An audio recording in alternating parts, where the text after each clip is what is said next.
Welcome, everybody, to Midday Magazine for this Friday, September 27th, 2024. Have your host, James J. Malouf, here, and welcoming into the studio some good friends of ours. First up, Ron Rasmussen, Superintendent of the Wisconsin Rapids Public Schools. Ron, always good to see you. Hi, James. How are you? Doing good. Thanks for being here, and thanks. Appreciate the time. And you brought in a good friend of ours, Tina Wallner, Principal of Grove Elementary. Tina, it's good to see you.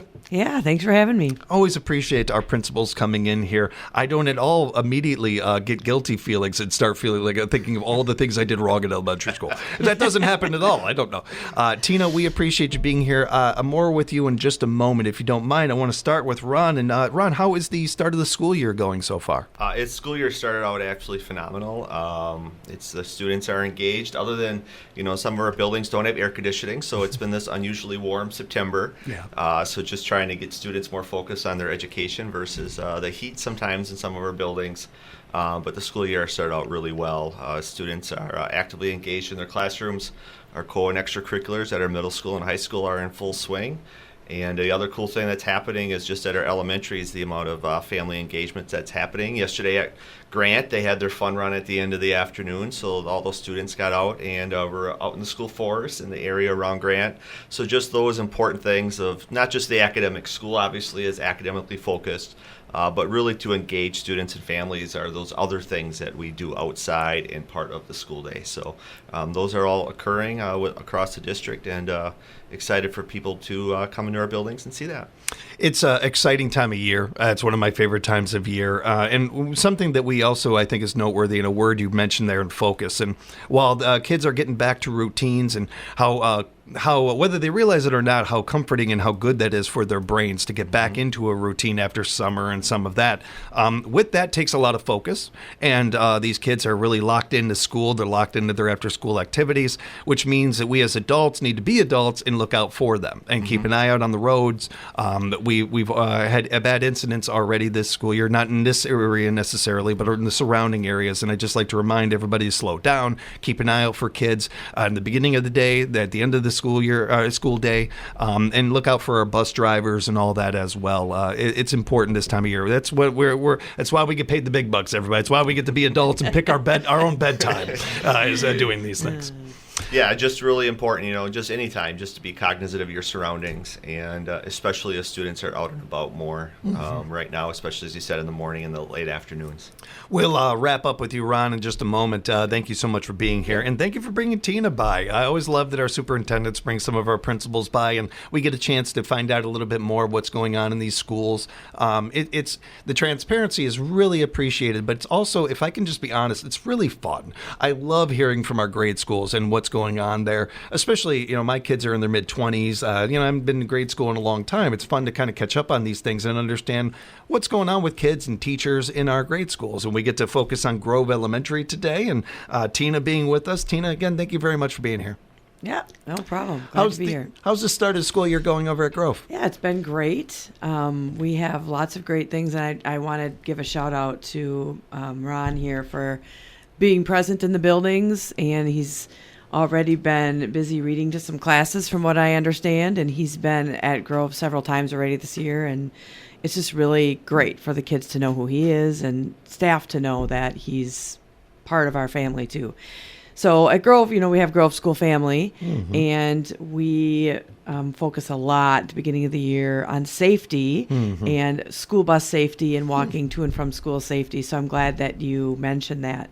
Another thing that we are really focusing on this year is trying to continue to do all the traditional things that we've done for families and getting families involved in school.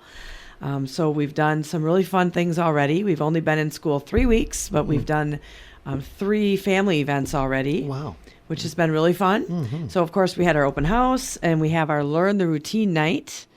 And then we had an outdoor movie night last Friday, which was fantastic. That one seems pretty explanatory, but that's that's a lot of fun. The previous one you mentioned there, what did you guys do on that night? So Learn the Routine night, we had parents come in and they got to spend 20 minutes being a third grader, 20 minutes, or whichever grade they're. Yeah. So they would go to their students, their child's classroom, and do a little learning of their own. What's it like to be a third grader? What kind of activities are we doing? for math, for language arts, what kinds of expectations, like what's my role as a parent, helping get sleep. So I think that was mentioned Yes, yeah. already today too. How much sleep do kids need? We got breakfast and lunch at school, and at Grove we're a Title I building, so that means our students get free lunch and free breakfast. So yeah, that was a really fun. And of course we fed them. Nice. Families went home sometimes with a full pizza. I was there. You could smell the pizza and that by the kindergartner classrooms for down the hall for quite a while. So that was good. Yeah, That's a it's great always way. fun. That's a very fun school day. Yeah. What a great idea. But I just mentioned that, I'm a little out of touch with the elementary school system. My kid's in their mid-20s. For many of us parents out there, it's been decades since we've been, gone to school and gone into grade school. And a lot has changed. It's great to adapt yourself to and familiarize yourself with these things. And the older we get, the more we forget what it's like to be young and what it is like to be a young person. And any chance we have as adults to be reminded of that, to have some empathy for kids and a little more understanding, can only make us better adults, can only make us better at our particular jobs or just as parents. The more we understand of our kids, the better we can talk to our kids, which is what this is all about, communication. That's a wonderful idea, Tina. Thank you very much for sharing that with us. What do you got coming up over at Grove? Well, I had a meeting earlier this week with parents who are helping to organize our traditional Halloween dance. So that will be coming up on the 24th. I also have some meetings set up. Pizza is always a great way, right, to bring people in. Absolutely. Pizza, people love pizza. Yeah. Pizza and pastries. So every year I have 2 events in the fall, and repeat them in the spring, where parents are invited to come share ideas with me. What are some things they want to see? We have pizza with the principal and pastries with the principal. Nice. So that's coming up. I'm excited about that. We'll also have a family event in December that usually revolves around a reading. And sometimes in the winter we do a math event. So we have lots of things in the works that aren't quite planned yet, but they're always fun. Yeah. Yeah. And working out the logistics, the details of, Yep. but really fun, exciting things to look forward to for all of our Grove Elementary members out there. That's a very exciting thing. sure. You mentioned talking with parents and having different opportunities to be able to do that. As we go forward here, it seems more and more that parents are, whether they're being involved or wanting to be heard or what all the above, we're having more and more of that. How has that gone for you over the last couple of years, trying to build that bridge and make that bridge stronger between our education system and our parents out there and working on that? It sounds like you've got a really good system here that's working pretty well. Yeah. Well, we try to get as many parents as we can engaged in the conversation. Some are very eager and attend lots of events and share their ideas in conversation. Others, I think, are still a little bit timid or a little unsure about how their voice can be heard. So I welcome parents to call, share ideas. If they're, regardless of which school they attend, we want to be your partner. It is a relationship. Parents are parents and family members, grandparents. You are your child's first teacher, and we want to collaborate with you. And every building has different strategies that they use, different ways to get families engaged. But I think the number one relationship between teachers and parents or caregivers, that's the most important one. As a leader of the building, I can be a support in all those things, but it's really important for that communication to happen. We have Parent Square now. We have this year, so we encourage all our parents to get the app on their phone and be engaged with that, because those relationships are really what's going to help push kids forward in their academic learning too. It seems like even for our generations and when we were younger, they were having this conversation, but we hear it maybe just as much now or maybe more, whatever the case may be stats-wise or whatever, but more and more of this concern of the younger generation and this or that or whatever. And every decade, every generation has its concerns. It's always going to be that way too. And some of this isn't necessarily a bad thing as long as we're focusing on what the important parts of it and everything. But when it comes to that communication, communication part, that hasn't changed. Kids have not really changed that much. Opportunities, different things that, distract them or whatever. Sure, that some of that has changed, but kids are kids and the same that they have always been. And this still comes down to the major thing of communication and really talking and parents talking to teachers, teachers talking to parents, parents talking to kids, et cetera, et cetera. The more we have these conversations, we can only get stronger from them. It is worth noting to parents out there that you are the adult in the situation to act like it.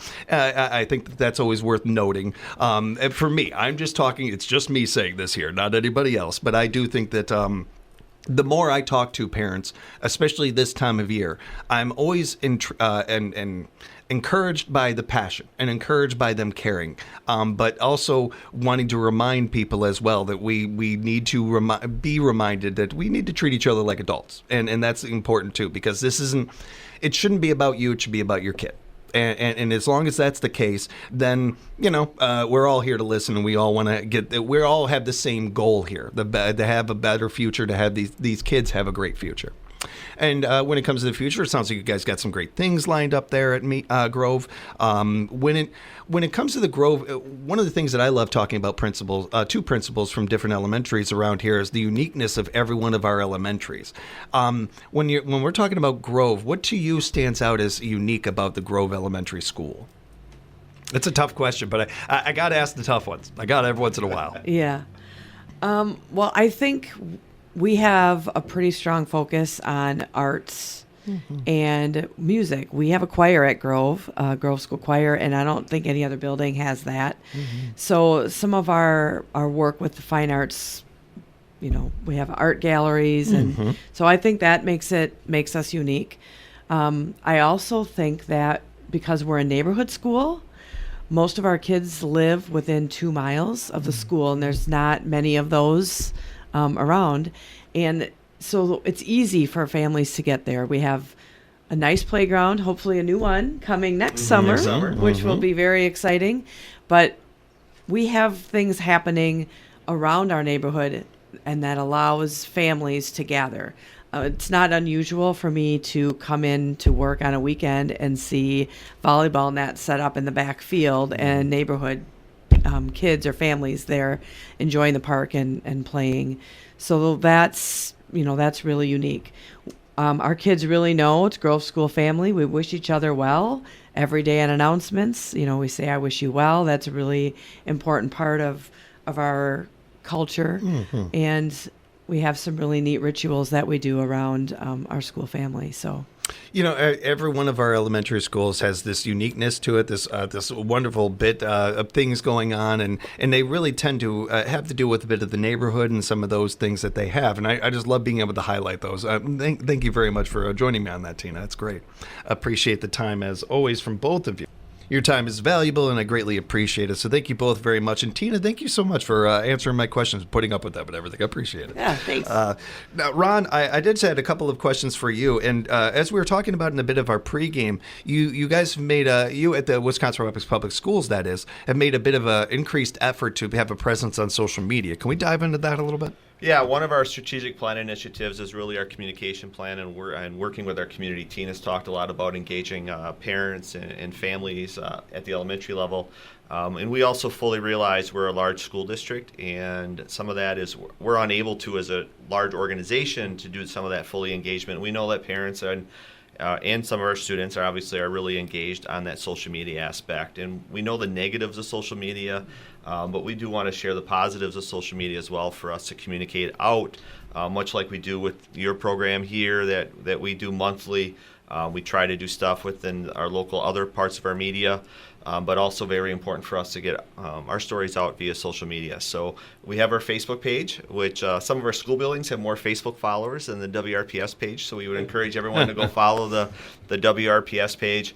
But we also recently created an Instagram page, and we'll be posting more and more on that Instagram page, just because we know that generally parents are much more on Facebook and our students are much more on Instagram.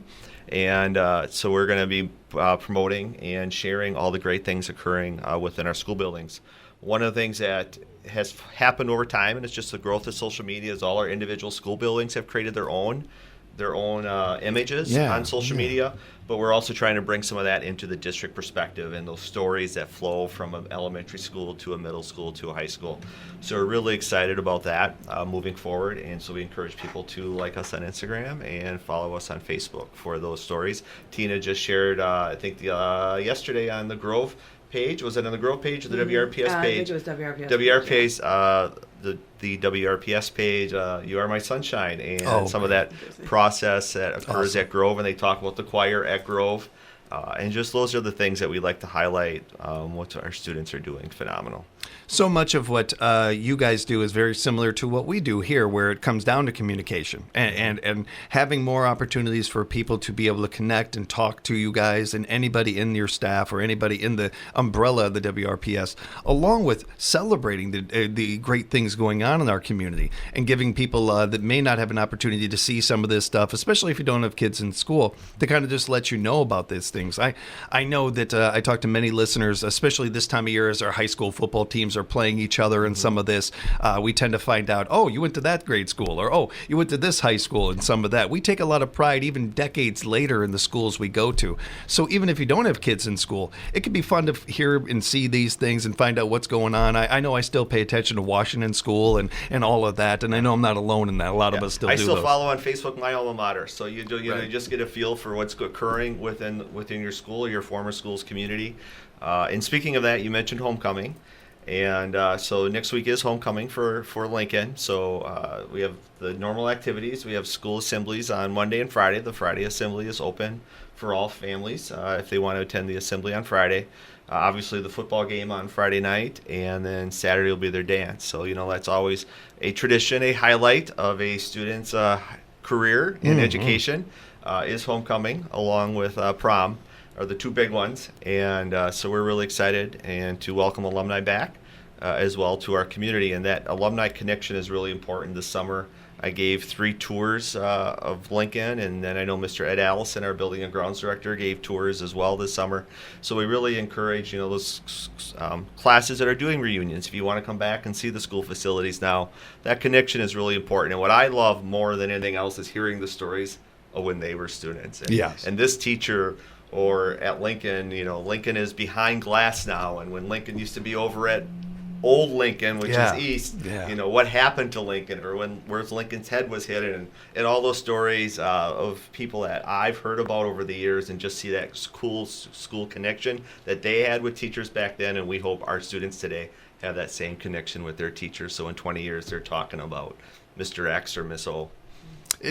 Great stuff and really good references there, man. You took me down a nostalgia road with some of those references. I encourage people to do this, especially when you have the opportunity. Certainly, you don't just show up. You want to plan on these things, but when you have an opportunity to check in on your own school, not only can it be a great take of nostalgia and all that, but really cool to find and see the growth at these schools and how much they have grown and adapted and changed. And you get this hit of pride from it as well. It's not just the nostalgia that you're hit by. I think that's a great note, and appreciate that, Ron, and appreciate the time from both of you so much.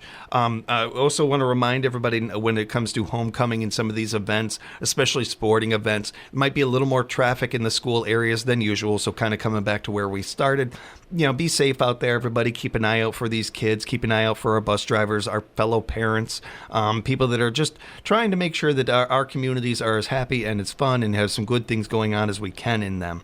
And attend these events. Encourage you to be a part of these events. Again, you don't have to have a kid in school to go to a football game. You don't have to help out a bake sale or to anything going on. The more we put into our schools, the more our schools have to put into our communities. Help our schools do the work that they're doing. Let's help our teachers, our superintendents, our people out there, show them some support and let them know that we have their back when it comes to these. And you can do that as simply as just telling them when you see them, but especially when you're able to attend events like this and get some of these, be a part of some of these great events. I appreciate the time from both of you so very much and greatly appreciate what you do in our communities. Tina, if people had some follow-up questions about Grove or just in general for you, how can they reach you? Yeah, you can reach me through the district email, tina.wallner@wrps.net. It's probably the easiest way to reach me. And again, encourage you to find Grove Elementary on social media. Follow along on what they're doing over there and all the fun things that are happening.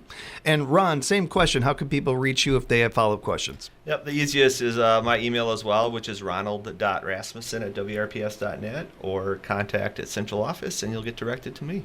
And just one more time before we wrap up, there is this new program available for parents out there.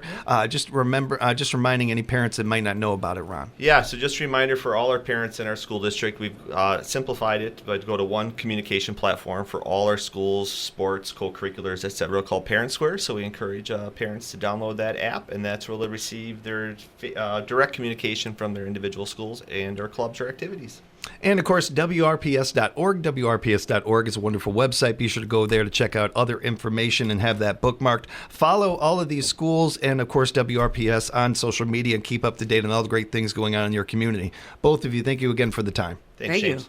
We want to send a big shout out to our friend and the heart of the station, Pam Hilke, and the amazing scheduling she does week in and week out. We appreciate you, Pam. Have a great weekend, everybody. We will talk to you sooner than later right here at 97.5 FM, 1320 AM, WFHR, locally grown radio.